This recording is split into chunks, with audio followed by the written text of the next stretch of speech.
this entire narrative of minorities are in danger is a political narrative. So we called that out. What he also said is that Muslims and Dalits are being lynched. Now, here is again a lexicon where how the narrative is said. The othering of Hindus by breaking them into castes and then making it a casteist narrative. Yes. Oh, Brahmins have done it and they've destroyed Hinduism. It's Brahminism. Sorry, it's not Brahminism, it's elitism. And elitism is prevalent, it's wrong, but it's prevalent in every faith, in every society. So, why is it that Sunnis don't consider Shias as Muslims? Why are Shias not allowed in Sunni mosques? Why is it that Ahmadis are not considered? It's all elitism. No, it's all again casteism and sectarianism, and there is elitism that is practiced. What is this terminology called Dalit Christians? You are either Dalit, that means Dalits are Hindus. So you are either Hindu or you are Christians. What is Dalit Christian? So that's again casteism, elitism, which is seen. Syrian Christian Church will fight with the Jacobites.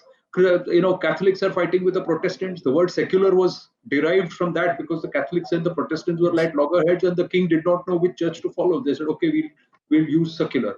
So all of these things are misnomers and deliberate deviation. What I called out was, yes, lynchings are happening in our country and lynchings are wrong. But who is actually lynching Hindus? When I say Hindus, and especially lower caste Hindus or Dalits, it's Muslims. Muslims are lynching the Dalits. Muslims are beating Dalits. Muslims are forcing Dalits out of their localities.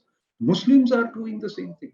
So I called out based on facts, and he was talking about Uttar Pradesh. So I called out the facts from Uttar Pradesh, where from Deganga in West Bengal, and after that he said from 2014 onwards. So they said, okay, let's start from July 2014 onwards, and from Bilgam in July 2014, and all the way data.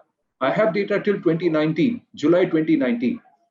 Multiple instances, at least 18 instances in Uttar Pradesh itself, where it is Muslim communities atrocities on the Hindu community, especially Dalits.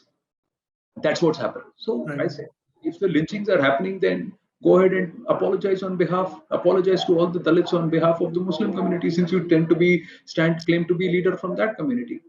And we called that out, and we said, listen, it's time. You stop peddling narratives. Lynching is a crime.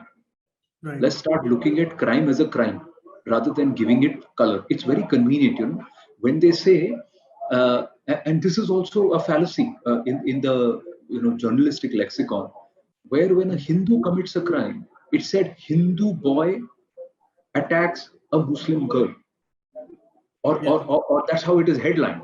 Okay, but the moment it happens the other way, they drop the Muslim connotation, say, oh, you can't say Muslim, say other community, fight between communities.